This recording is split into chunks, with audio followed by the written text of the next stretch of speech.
बेर पलंग नहीं हिला, का कहीं सेज के सवाद नहीं मिला। रात भर एको बेर पलंग नहीं हिला, का कहीं सेज के सवाद नहीं मिला। ये तो बताओ काहे मेल नहीं हुआ, बोलो।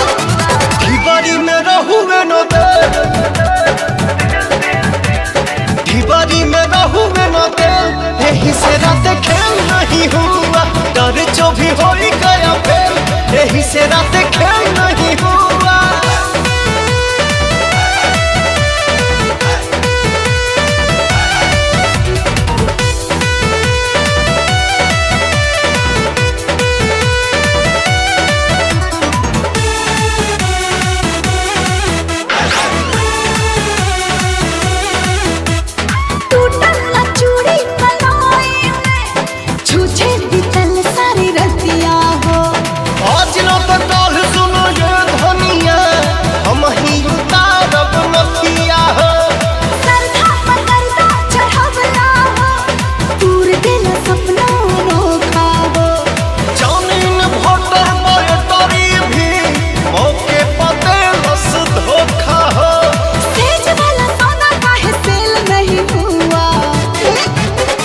ढिबारी में रहुए न दे,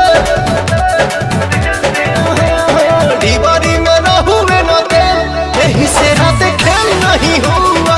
डर जो भी हो गया फेल, यही से रात खेल